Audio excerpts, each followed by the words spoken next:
Você conhece os benefícios da betalanina para o desempenho esportivo? Suplementação de betalanina é o nosso tema hoje em Performance Nutrition Entrevista com Deilis Gonzalez. O lugar certo para aprender sobre a ciência e a prática da nutrição e suplementação com os maiores especialistas da área. Acesse nosso programa no YouTube. Lá tem muito conteúdo para vocês ficarem bem informados. Gostou do programa? Já deixa um like e se inscreve no nosso canal. Não esqueça de ativar o sininho. Escreva aqui nos comentários suas dúvidas de alimentação e suplementação. Sua pergunta pode ser selecionada para um próximo programa. Nosso entrevistado de hoje é uma referência na área. O nutricionista Bernardo Starden é mestre em bioquímica pela UFPR, pós-graduado em nutrição ortomolecular, ex-campeão mineiro de motocross e supercross, nutricionista esportivo da equipe Kawasaki Brasil de motocross e equipe de corrida BH Race, revisor da revista científica internacional Food and Function, diretor e formador no Instituto INEE, consultor em desenvolvimento de produtos e pesquisador na área de vitaminas e minerais.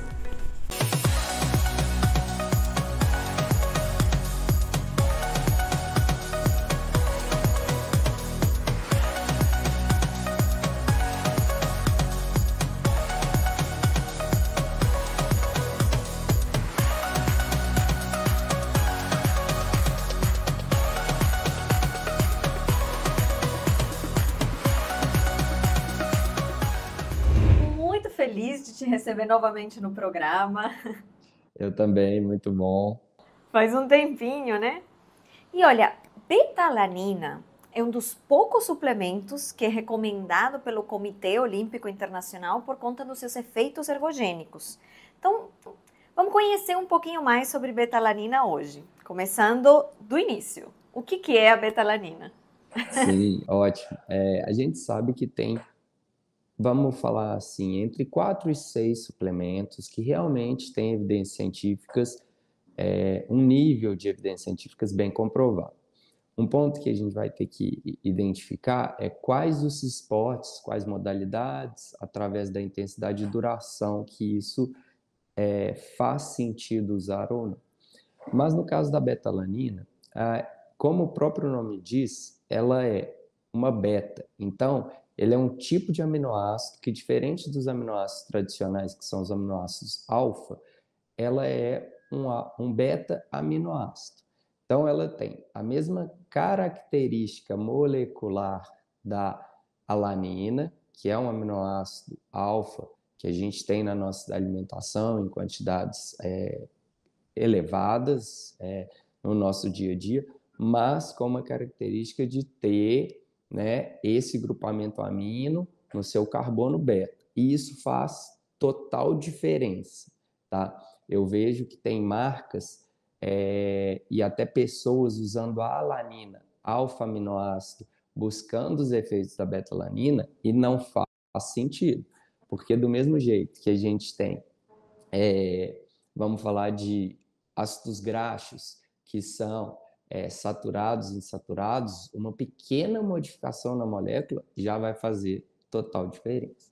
Então, ela é um beta-aminoácido que a gente deve suplementar para que ela incorpore uma histidina e forme um peptídeo chamado carnosina. E essa carnosina, né, pode ser que ela tenha outros efeitos também, mas essa carnosina é o peptídeo principal que consegue modular a acidez, o ambiente ali intracelular para que aumente a performance de quem está usando. Perfeito. Você está até começando a adiantar a minha próxima pergunta, que é como é que ela age no corpo? Ótimo. Então, a partir da ingestão da betalanina, a gente consegue, né, através da enzima carnosina-sintase, fazer essa interação, né, dessas moléculas e formar um peptídeo que vai, dentro da célula muscular principalmente, trazer a formação dessa carnosina que vai modular. Então, se você tiver um ambiente onde tem muitos prótons, onde a acidez está um pouco elevada, essa carnosina consegue tamponar esse ambiente, né? E aí, A gente tem até um outro suplemento que também é descrito com alto nível de evidência, que é, de certa forma, parecido, mas em ambientes diferentes, que é o bicarbonato de sódio, né? O bicarbonato ele consegue tamponar, de certa forma, mais, vamos falar assim, extracelular, apesar dele ter sim a sua ação intracelular. Mas a betalanina, por ter essa questão de ser substrato para a formação de carnosina, vai ser principalmente intracelular. E aí você já começou a dar algumas deixas de quais esportes que ela vai funcionar melhor, né? Porque quando a gente tem esse ambiente mais cheio, mais ácido, né? Mais cheio de hidrogênio. Mas até mesmo antes disso, agora que a gente entende como é que ela funciona no corpo, eu quero saber quais são os efeitos da betalanina que têm maior comprovação científica. Ótimo. Então, isso é o ponto, talvez, que seja mais importante. E aí, já deixando uma outra deixa, a gente tem que entrar também nos efeitos, que não é nem um efeito adverso da betalanina, não.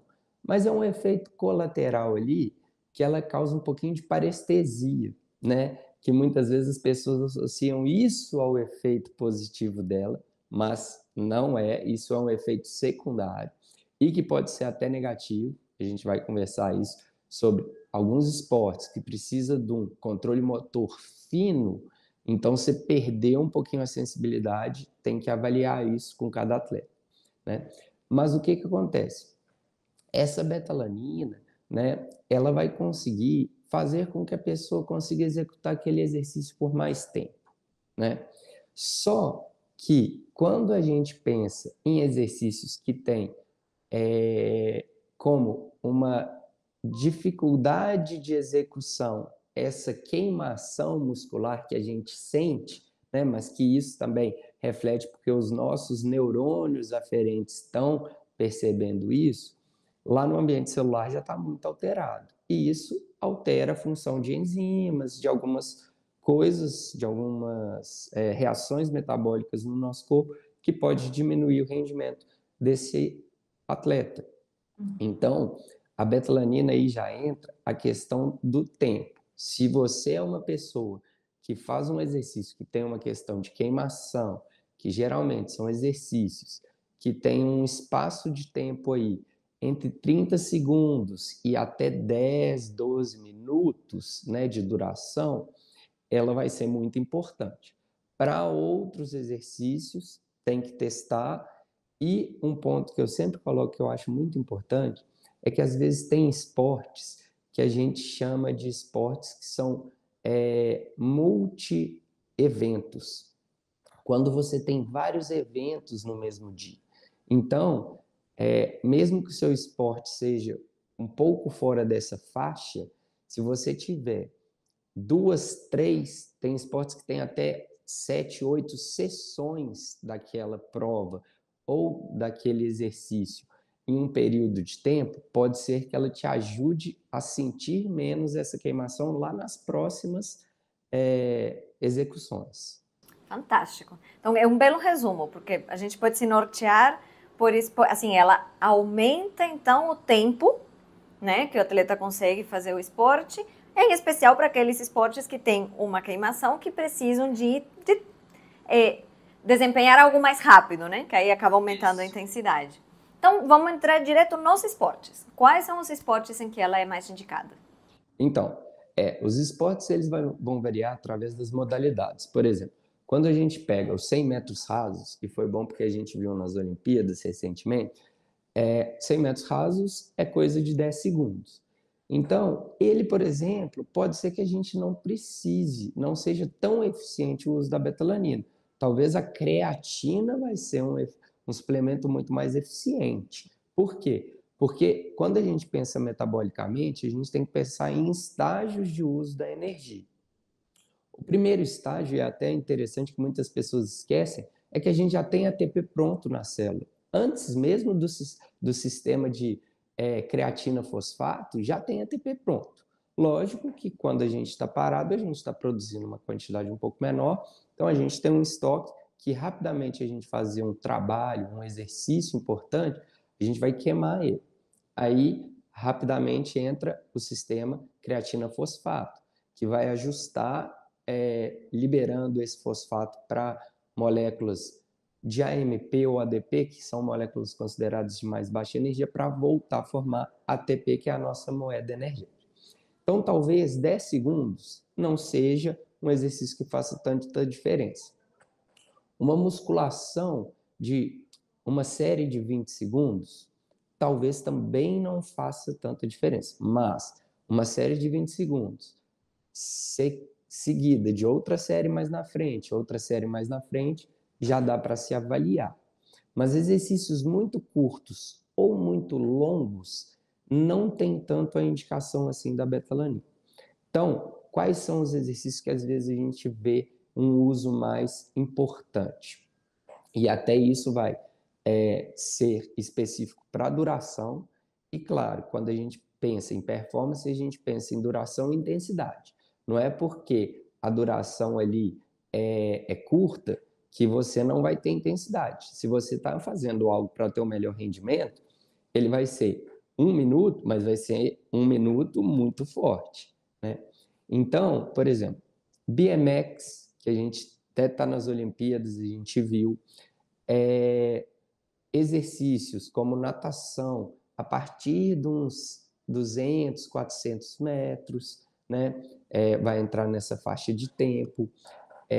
Exercícios que também são exercícios intermitentes, né? Que mesmo a duração do total da competição seja longo, mas, por exemplo, um futebol, que às vezes a pessoa, o atleta dá um tiro de 30 segundos, depois se recupera ali 4 minutos. A gente vê isso nos dados estatísticos, que muitas vezes o futebol ele tem mudado com o passar do tempo, mas os atletas têm dado um maior número de tiros e com mais velocidade. Mas ele dá um tiro ali de 30 segundos às vezes, fica ali uns 2 minutos meio que andando pelo campo. Então, olha uma indicação aí. Será que esses próximos tiros não vão ser melhores, né?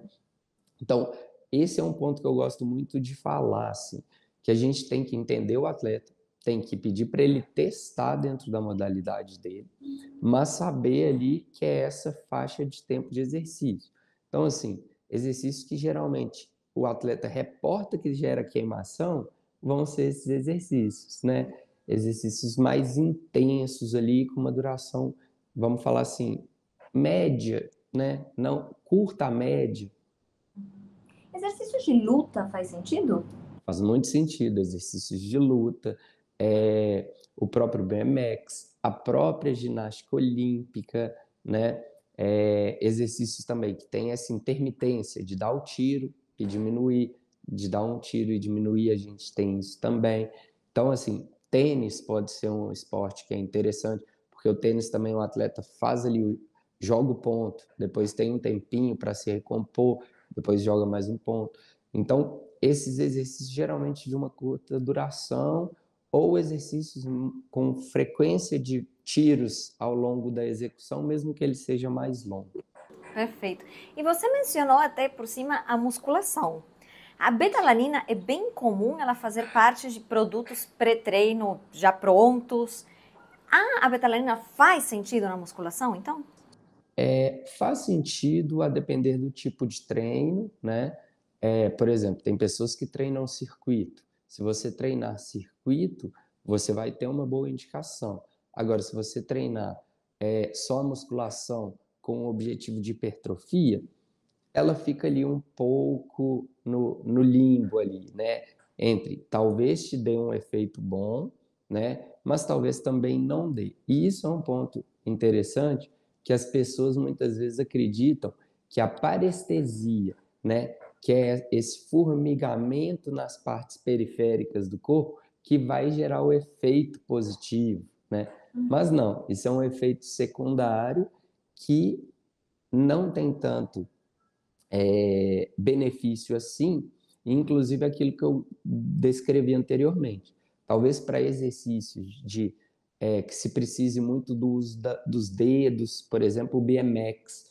O BMX, ou até mesmo o Supercross, que é um esporte com moto, onde o atleta tem que ter um controle muito fino da aceleração, da frenagem, e às vezes entra nessa modalidade de tempo aí que a gente está falando, em intensidade, mas será que esse atleta não vai perder um pouquinho desse controle? Aí tem que se testar muito bem. Mas na musculação é algo a se testar, né? Não é o mais indicado, mas é algo a se testar. E lembrando que essa parestesia, ela dá mesmo até em uso agudo. Então, o uso único pode causar parestesia. E a betalanina, a gente sabe que para ter uma formação de carnosina aumentada, significativa, tem que ser um uso crônico. Então, para desmistificar um pouquinho esse ponto aí. Perfeito, não, e é muito comum mesmo, em especial no contexto de musculação, as pessoas acharem que, olha o que eu tô sentindo, tá tendo efeito. Exatamente, é um placebo também. Pois é. E eu acho muito legal, assim, o que você colocou já, tem que ser testado, pode ser que sim, pode ser que não, tem que avaliar muito bem o contexto, mas o quanto, dentro da nutrição, da suplementação, a gente tem opções de acordo com o contexto específico. Então, se a gente está falando de um esporte que é mais explosão, que é mais curto, provavelmente se encaixa para musculação, a gente pode pensar mais na creatina do que a betalanina, e assim vai, a gente vai adequando ao contexto. E pensando nessa questão de contexto, porque a gente está citando vários esportes, todos eles tendo a possibilidade do altíssimo desempenho, como também o praticante, né? Então, você falou em tênis, a própria musculação, tudo isso. A betalanina, ela é indicada também para o praticante ou mais para o atleta? Exatamente, isso é um ponto muito importante e ela é indicada sim, né?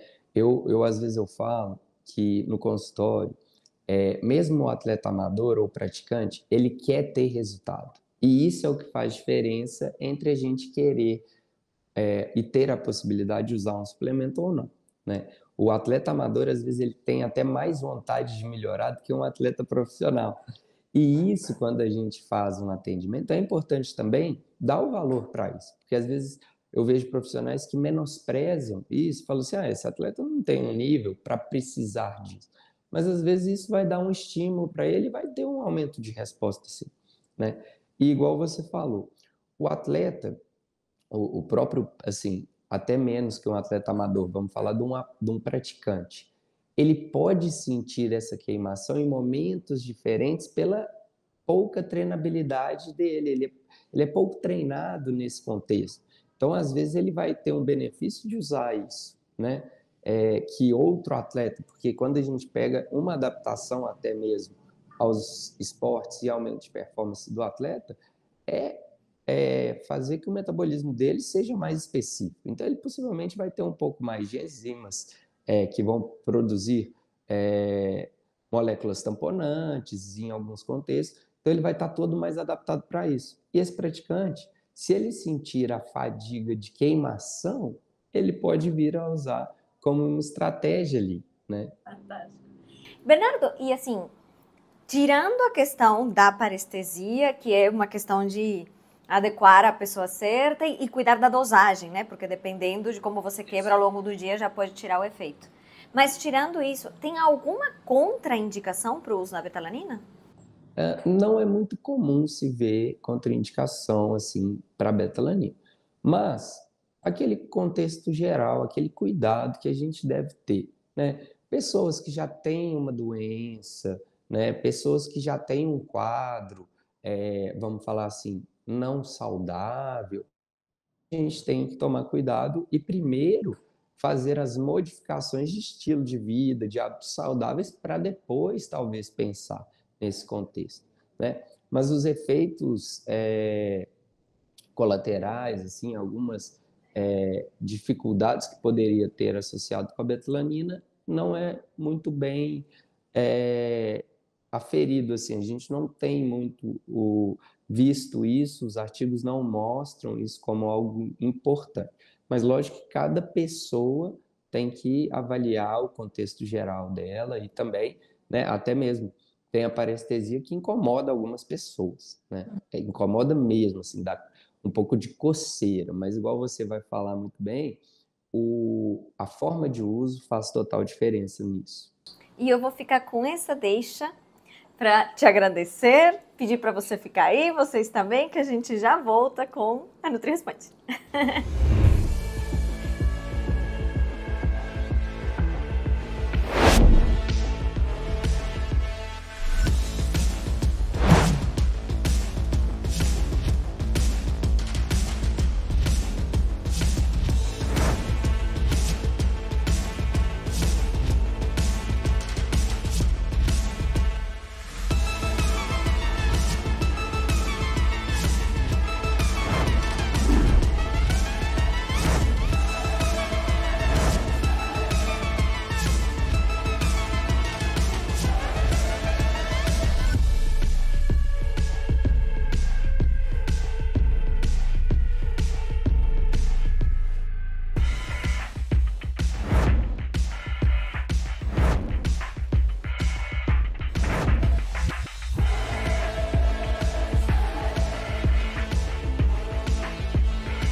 Bernardo, hoje, no bloco anterior, a gente focou bem nos efeitos da suplementação de betalanina.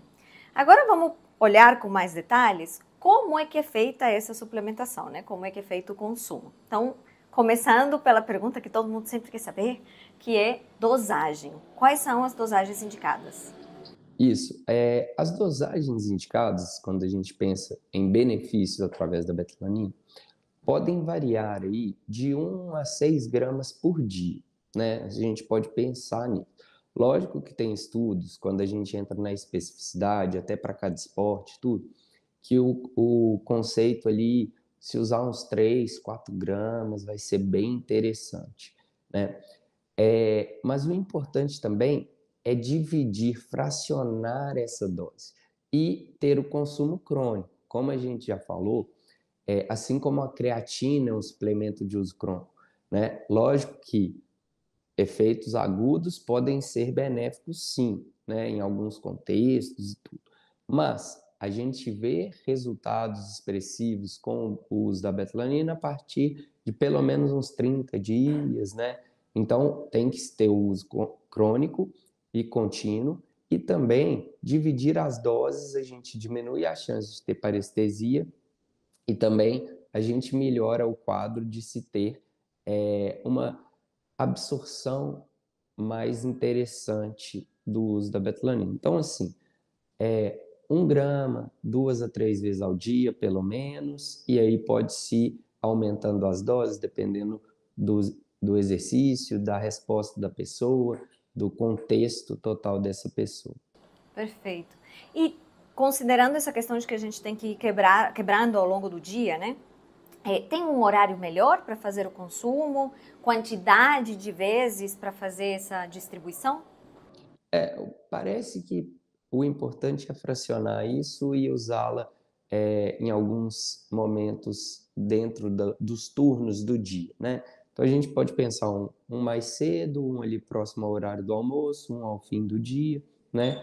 É claro que tem pessoas que gostam da parestesia e gostam de usar pré-treino, né? Inclusive a betalanina, para quem não sabe, é muito comum nos produtos pré-treino, né? Mas pode sim, não há problema, né? Mas o importante é fracionar esse uso também ao longo do dia, dando espaços maiores, porque fracionar dando tempos muito curtos aí já não faz tanto sentido. Uhum. Se você está trabalhando com uma dosagem maior, já que tem essa janela meio ampla, pode quebrar em mais vezes ao longo do dia para evitar a parestesia ou mantém mais ou menos o padrão? Pode sim, né? Pessoas que... isso é uma situação que tem que se averiguar muito na questão da betalanina, que se a pessoa tem parestesia com uma dose que já é baixa, você pode tentar fracionar isso, né? Mas também até pela rotina das pessoas, se a gente for pensar que a maioria das pessoas vão se alimentar aí de 3 a 6 vezes no dia, juntar ela ali com a alimentação pode fazer sentido, mas umas 4 tomadas por dia talvez seja o máximo para o paciente também não ficar naquele contexto de ter que ficar lembrando toda hora, sabe? E aí fica complicado de fazer o uso, né? Mas e a parestesia, pelo que eu me lembro, ela aparece mais ou menos a partir de 1 grama, né? De uma vez. Se você diminui, ou ela é individual. Tem gente que tem parestesia com menos, tem gente que tolera um pouco mais. Isso é um ponto importante, mas o ideal já é sair desse contexto, de 1, né? Vamos sair de 1 para depois a gente verificar. Então, se a pessoa não sentir, a gente pode aumentar para até 2 numa tomada só, né? Mas se com 1 essa pessoa já sentiu, já está incomodada, não faz sentido aumentar. E é isso mesmo que você falou. A gente já consegue ter ali um limiar ali, mas tem pessoas que têm uma sensibilidade maior e até depender do esporte, igual a gente contextualizou. Esportes também, como o kitesurf e o windsurf, que tem muito uso das mãos, dos dedos para manusear, pode ter uma questão de identificação maior, sabe? E por isso que o contexto da musculação entra pouco, porque os exercícios de musculação se usa poucos dedos. A gente coloca muito peso, mas ali na mão, mais ou menos, né? Não muito no contexto de ter um controle fino, de ter os dedos sendo a principal parte, né? Perfeito.